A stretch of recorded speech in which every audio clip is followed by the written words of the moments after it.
Swayam Prabha. Digital India. Educated India.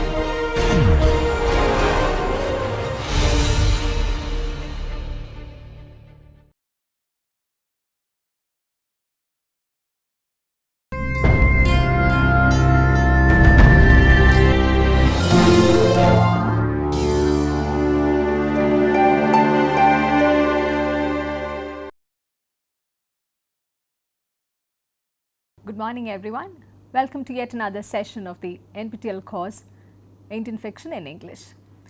In today's lecture we are taking a look at a set of novels which are generally known as partition novels, and understandably these are the set of novels which narrativize the event of partition, which has become a significant event in the history of independent India. There is no consensus as to what constitutes the set of novels now we come to understand as partition novels, but the general understanding remains that partition novels are generally comprised of the kind of narratives which try to either recreate the history of partition or re-narrativize this forgotten and this unfortunate tragic history that is part of this nation.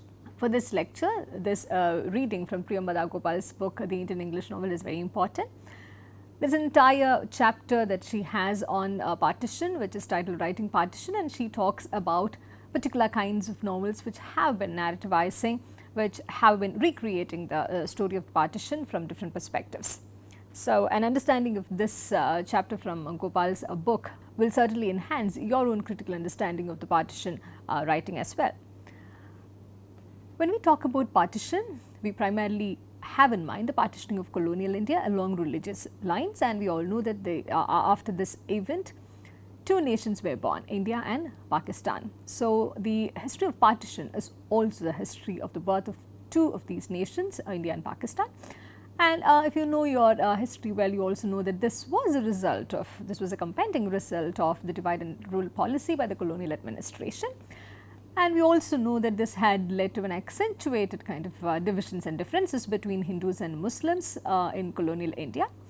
And as a result of this event, and during this process of partition, there was unimaginable violence across the length and breadth of the country. There were riots all over, and it is considered that over 10 million were dislocated, and this is considered as the largest exchange of population ever. A lot of people were forced to lead the life of refugees. There was widespread death, killing, massacre, abduction, rapes, forced suicides, and it was overall a turbulent period in the history of India and in Pakistan, and it was also a rather unfortunate way to begin the emergence of a new nation. And what is the relevance of this event in the contemporary? Priyambada Gopal, in her chapter on writing partition, she reminds us that contemporary communal violence often invokes the trope of partition. What does she mean by this? She also refers to one of the earlier books by Urvashi Butalia, The Other Side of Silence, where Butalia talks about the need to revisit the event of partition and also to take into account the many personal stories and many personal histories which were also fraught within these many accounts and narratives by the state. And Urvashi Butalia's book, The Other Side of Silence, it was published in the context of, it was rather written in the context of the 1984 Sikh riots, and it was 84 Sikh riots which prompted her to revisit the events of partition. And just as she was witnessing the 1984 Sikh riots in Delhi, she also remembers thinking that it was like partition again. So, as Gopal rightfully puts it, there is a way in which one continues to invoke the trope of partition whenever there is an instance of violence, of communal violence in the contemporary. And what was the response of the writers to such an unfortunate event in the wake of the independence? And again, Priyambada Gopal reminds us that the writers retreated into what seemed to be a stunned silence. And obviously, there was every reason for the writers to go into this stunned silence, because this was not like anything that they had experienced or they had been exposed to until that point of time. And it is generally agreed upon that it was Saadat Hasan Manto, the Urdu writer who was part of the progressive writers movement, who first came into the scene with one of his telling tales, which is now translated as Black Marginalia. It was originally titled Siyah Hashiye. And it was Manto's writings which began to wake these writers up from the stunned silence and the lull that they were forced into. However, it is not to say that there was a prolific response from the artists and from the writers in the aftermath of this event. In fact, only very few writings have been produced in Indian languages such as Hindi, Punjabi, Bengali, Urdu and any other Indian language. We can of course come across certain anthologies which have tried to bring together the partition writings from different parts of the country, and the number continues to be very limited. It is not as if many started responding to this event at a later point. There have been responses, but they have been limited and they continue to be restricted and of very limited perspective even in the contemporary. And it is in this context that the relevance of Indian English fiction needs to be addressed. In Gopal's own words, where the partition is concerned, the novel on the subcontinent is now only beginning to find a way to do this and a place of collectedness from which to do it. So there is a certain way in which the partition novels, the writings about partition, have a rather recent history. Though the event dates back to the period of independence, though it has a colonial past attached to it, we also understand that the articulations, the writings about the event had to wait until a few more decades. And again, another interesting and unique aspect about the narrativizing of partition is that we find a more sustained engagement with the ugliness and pain of that moment in a historical frame, especially from Indian English fiction. And this is where we situate the relevance of today's discussion as well. And why is it that Indian English fiction seems to engage more sustainably and more focusedly with partition compared to the writings from other languages? It could be perhaps due to its relative distance from other Indian languages and also its circumscribed readership. One is not too sure, but nevertheless we continue to notice this fact that it was the field of Indian English fiction which has responded more actively and more succinctly to this event of partition than any other language in the country. And before Gopal takes us through the series of novels which talk about the event of partition, she shares certain concerns with us. That is primarily about the depiction of violence in these novels. Of course, when one proposes to talk about partition, a depiction of violence is something that one cannot entirely do away with. Nevertheless, there is this concern that the graphic descriptions and the prurience which are part of these narratives, and also the depiction of horror combined with the sentimental evocations of love and fellow feeling, there has been a concern whether these aspects and these articulations have been more exploitative than with the intention of interrogating. In that context, Priyamvada Gopal also wonders whether these sort of descriptions have now become a mere pornography of violence. And she quotes the anthropologist Drummond and asks, how does an anthropologist write an anthropology of violence without its becoming a pornography of violence? There could be a possibility that even through your own reading of some of these texts, you may begin to see that the depiction of violence at times becomes a pornography of violence, a certain kind of a celebration, a certain kind of a technique used to invoke some kind of a vicarious pleasure out of these sort of depictions. But this is something which cannot be entirely escaped from either. Alok Rai, one of the anthologists who had tried to compile and bring together the various articulations of partition in the literary framework, he points out that the anguished failure to understand, to stare unblinking into the glowing inferno itself becomes a negative way of representing that which is truly horrific. So even if we find that there is an excessive kind of graphic description, there is an excessive kind of description, even bordering on a pornography of violence, that is not something which can essentially entirely be done away with. In such a context, Priyamvada Gopal refers to a set of novels which she brings under the rubric of partition writing.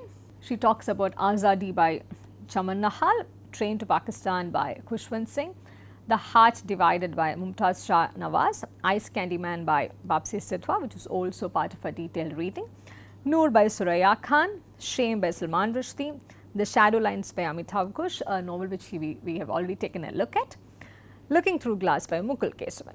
This is not to say that the discussion of partition is limited to only these set of novels. There are a lot of other novels which also refer to this. Even, for example, Midnight's Children does have direct and indirect references to the event of partition. One could also come across many other works which refer to the event of partition or the aftermath of partition in some context or the other.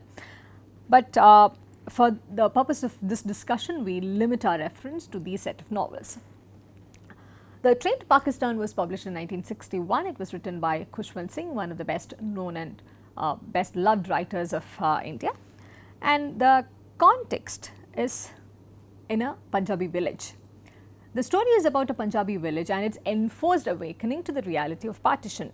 So, it is essentially the story of the villagers of Mano Majra, who are forced to participate in the brutalities, though for a very long extent, though to a very large extent.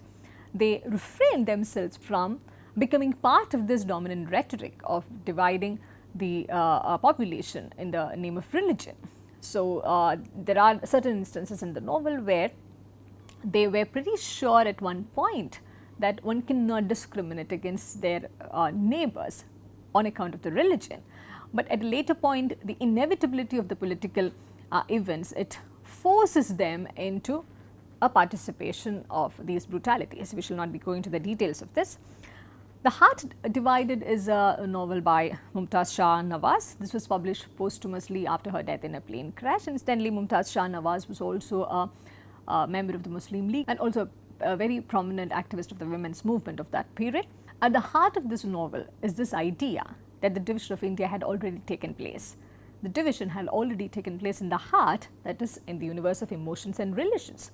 So, once this division had been in place emotionally, there was no question of not engaging with the politics which had been imposing further divisions. So, this is also a rather emotional kind of a response to the many political events and the many socio-cultural divisions which were taking place during this period. Ice Candy Man, written in 1988, is the novel that we shall be taking a look at least in a little more detail. And this was written by Bapsi Sitwa, who is a woman writer from Pakistan. And incidentally, this novel, which perhaps has the most succinct representation of the event of partition, it was written only 40 years after the event. And this silence between the event and the actual representation is very telling, because one can also assume that the writer, the artist, also had acquired some kind of distance from the event politically, emotionally, and also temporally. This distance also serves to bring out the best in the narrative. And this was a very successful novel which was also made into this film 1947 Earth, which was made by Deepa Mehta. And the novel also had a different title when it was published in America. It was called Cracking India, a Novel. And this title has become more telling, and it has become more famous than the original one, Ice Candy Man, as well.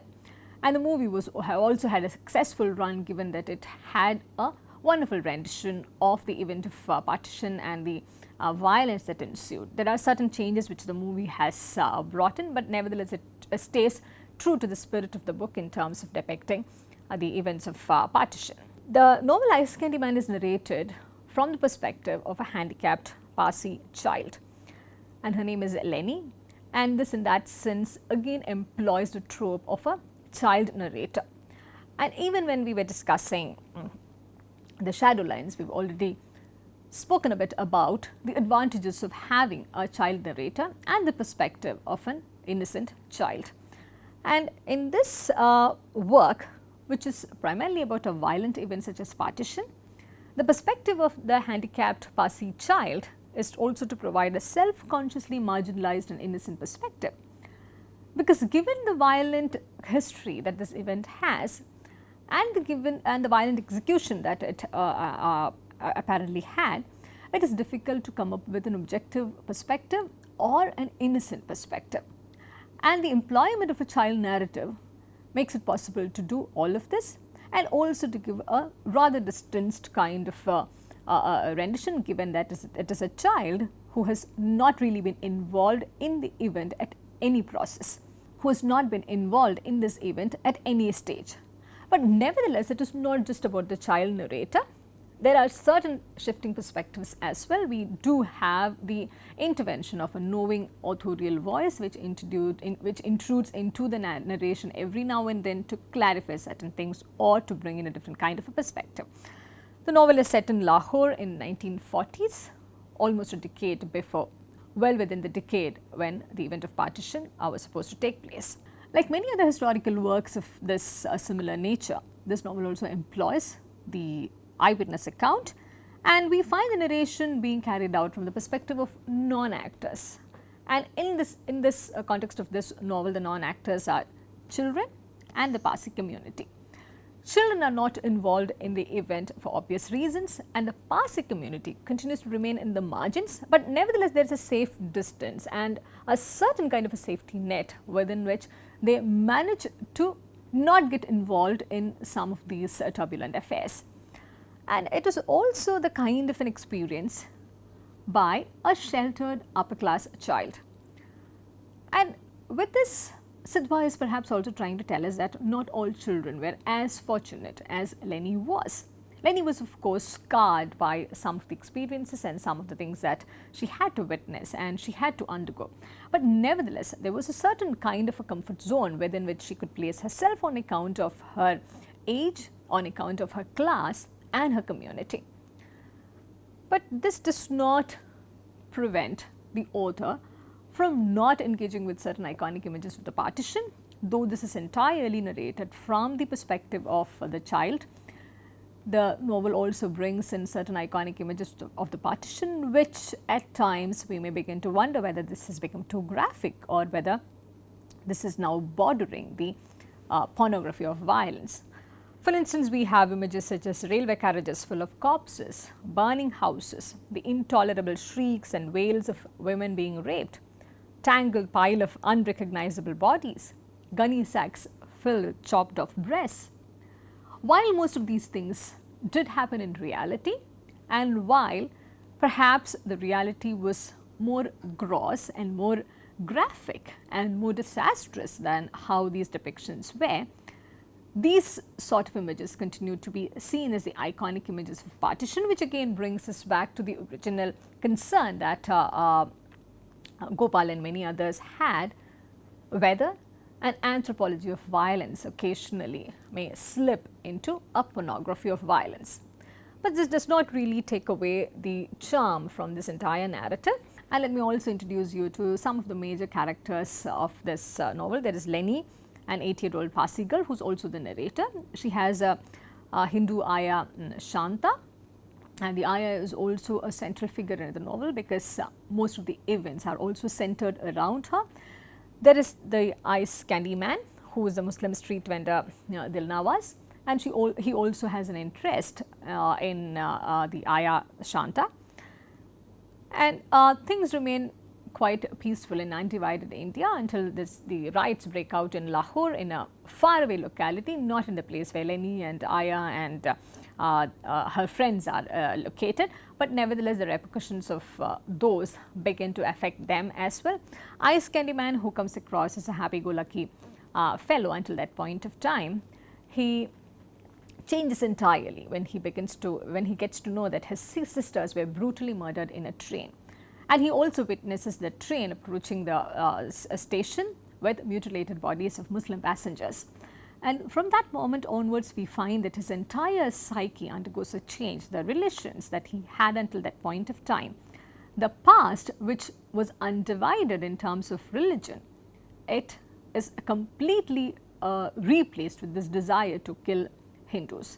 So the past friendships and the past desires and the past relationships in his life, they do not matter anymore. It is this transition that is this dramatic transition that Sidhwa capitalizes on.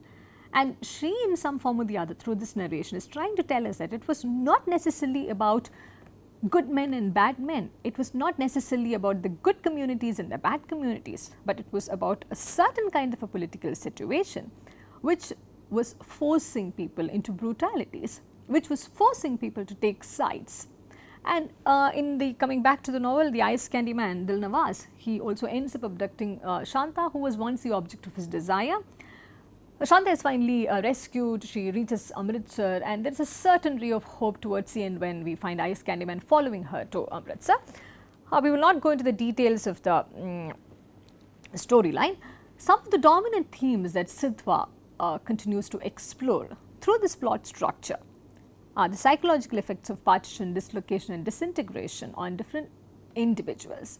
The focus of Sidhwa's narration is not in particular communities and how certain communities react or respond with respect to other communities, but her focus is on individuals. How the situation, how the political context determines some of the actions of individuals in ways which are beyond their control. It also begins to show that the past ceases to be important in such an imminent context where the political context seems to determine most of the actions of the individual. The novel also quite wonderfully captures the dilemma of the Parsi community, who are presented as neither here or nor there. They do not seem to be having any particular kind of loyalties, and their actions are predominantly based on which side would keep them safe. They are willing to go with whichever community which would be which would ensure their safety, and this sort of fluidity of this Parsi community. There are certain occasions in the novel where that is being made fun of, but nevertheless she also manages to capture the dilemma of the community. Women in these novels come across as very interesting individuals. They are victims and saviors at the same time, and also incidentally, like any instance of violence, women are the ones who are also being victimized on account of political gains and account of the settling scores with one another. There are also discussions of desire and moral legitimacy. It becomes impossible to take one position or the other, and this is especially evident in the way the character of the Ice Candyman undergoes a change. And she also engages with the idea of good and evil in the human psyche, and by employing the child narrator, she is also able to show that there are certain inherent goodnesses which cannot be taken for granted, and at the same time there are certain contexts which have the power to alter all kinds of human psyche and all kinds of human emotions. And the communal discord, it continues to be the central theme through and through the novel. The novel is in multiple ways trying to show us that the communal discord, which was at the heart of partition, was always already there, and hence it becomes almost difficult for the individual to surpass some of these feelings of hatred and the feelings of disharmony. And in multiple ways, I reiterate, Sidhwa is trying to showcase the helplessness of the individual in the context of such tragic situations. There are certain significant instances which deserve particular attention from our side. For example, at the outset of the novel itself, there is an instance where we witness a fight of the police commissioner at the dinner table, and we also get to know that this foreshadows the event of riots in some form or the other. And the Queen Victoria statue in the park, which remains as an imposing symbol of the colonial empire, it is an important iconic symbol throughout the novel. And we also notice that initially the park used to be a place where people from different communities used to throng together. But as the riotous situation progresses, people choose to only sit with other members from their own religion. We do not find them intermingling in the way that they used to before. And in that context, Aya's circle of friends, they are present as a foil to the rest of the community. Aya's circle of friends, mostly her admirers, they represent different religions. And we also notice that even when the communal disharmony begins to spread, at least for a while, she's able to maintain this circle. They come together, meet and try to have a good time irrespective of what is happening in the background. But the gradual deterioration of her own circle of mostly admirers, that also begins to deteriorate as the communal harmony spreads. So, it is an inevitable thing which had to somehow come in regardless of the past instances and regardless of the past relations and friendships that one had with each other. And there is also this extremely telling instance where Lenny the child, she tears her doll in two halves after having witnessed a similar instance. And the tragedy of this episode is that Lenny is doing this as part of her playtime. We do not find her being traumatized in the way that one would expect her to, but it almost becomes a kind of an imitation of a deed that she witnessed for some reason or the other. And this loss of innocence in Lenny at this point is extremely telling, and we also realize that through these many instances, and she also witnesses Aya being dragged away by the abductors, and these many instances frame her understanding of the nation, the communal harmony, about individuals, and her narration is also rather marked by these many instances which inform the telling, which inform the retelling of this event in multiple ways. So, moving on, we also briefly refer to one of the texts by Salman Rushdie, Shame, which is often read as a companion text to Midnight's Children. And Shame is considered as one of Rushdie's best renditions of the event of partition. While the focus of Midnight's Children was on the making of post-colonial India, the focus of Shame is on the making of post-colonial Pakistan, and it is narrated in the mode of a modern fairy tale. And Rushdie, in his typical playful way, talks about the setting. The country in this story is not Pakistan, not quite. There are two countries, real and fictional, occupying the same space or almost the same space. So, it is a playful account of the making of post-colonial Pakistan, where he also tries to reinvent and re-narrativize the story of partition and the story of the creation of Pakistan. And here there is a gendered connection with the idea of shame. The novel foregrounds how the idea of shame in the context of partition is inherently gendered, and women are almost always the victims of this set of inevitable events. So much of the focus of the novel Shame is also on the humiliation and shame suffered by women during partition. Particularly, he refers to sexual violence, as that was the most predictable aspect in the context of partition. And Ritu Menon and Kamala Bhasan, in their remarkable work on partition, they also have pointed out that women's bodies were treated as territory to be conquered, claimed or marked. It was these sort of violence which also had provoked Saadat Hasan Manto to respond in the first place, to write against partition, and also to foreground the many different kinds of violences which were being perpetrated against women. I also read out this excerpt from Shame by Rushdie. In that generation, many women, ordinary, recent, respectable ladies of the type to whom nothing ever happens, to whom nothing is supposed to happen except marriage, children, death, had this sort of strange story to tell. It was a rich time for stories if you lived to tell your tale. Incidentally, these stories were most often not allowed to come out on the forefront because there was a state narrative, there was a state version which totally had surpassed all these personal and minor stories, and it is in such a context that most of these narrativizations and these personal histories about partition begins to assume a lot of relevance. The Shadow Lines, a text which we have already taken a look at, it is one of the most important texts in the context of understanding partition, because the lines drawn across borders, they are imaginary, they are like a shadow, and they are also very arbitrary in nature. And shadow lines, as we have already discussed, reminds us that partition is a power to make the familiar unfamiliar, even uncanny. And the shadow lines is a discussion of a different kind of a partition, where yet another nation is created, Bangladesh, after the partition of East Bengal. And we are also reminded that partitions happen over and over again.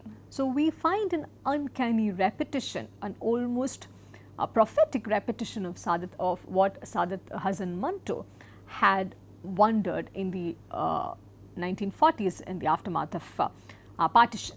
And Shadow Lines is also yet another reminder that the smaller stories of families and individuals are shaped by the larger stories of nation. Again, we can connect this to the narrative of Bapsi Sithwa. We find how powerless the individuals are. And in Midnight's Children, we find how powerless the individual Salim Sinai is to dictate the terms of his own life, because his life is inextricably and intricately tied up with that of the nation. He is handcuffed to history in multiple ways.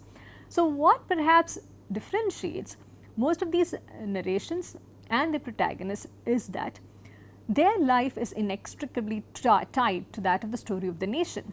So the smaller story of the families and individuals, even when they are told, they lose relevance in the larger context of the nation. And even when they are able to articulate their own stories, it is impossible to tell their tale without the background of the nation. Their life and their tales, they assume a lot of relevance, they assume a lot of significance only because they were also shaped by the larger stories of the nation. At least in the works that we have been taking a look at least in the works in the context of which we have been having this discussion, we find that this remains rather interestingly true. And finally, this work by Mukul Keshavan, Looking Through Glass, it wonders what if partition had not happened at all. And the novel begins with a deceptively simple counterfactual question. What might have happened if in 1942 Gandhi had not famously called on the British to quit India?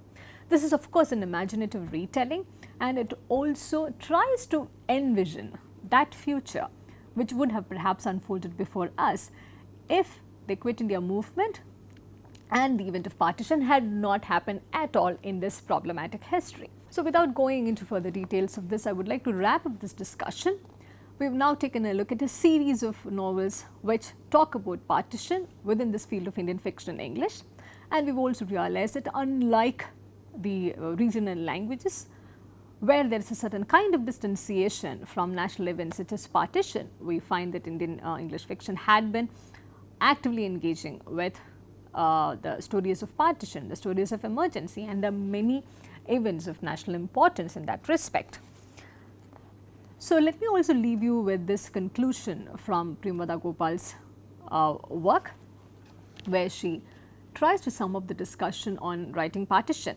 So I read out to you. 50 odd years later, writers like Amitav Ghosh and Mukul Kesavan would attempt another sort of archaeology, deploying both imagination and intellect with a measure of willed optimism in the face of pessimism engendered by the times.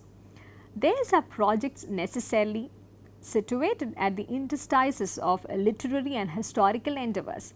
Lost possibilities and truths have to be reconstructed through the imagination and the imagined, made precise by what we already know of the real.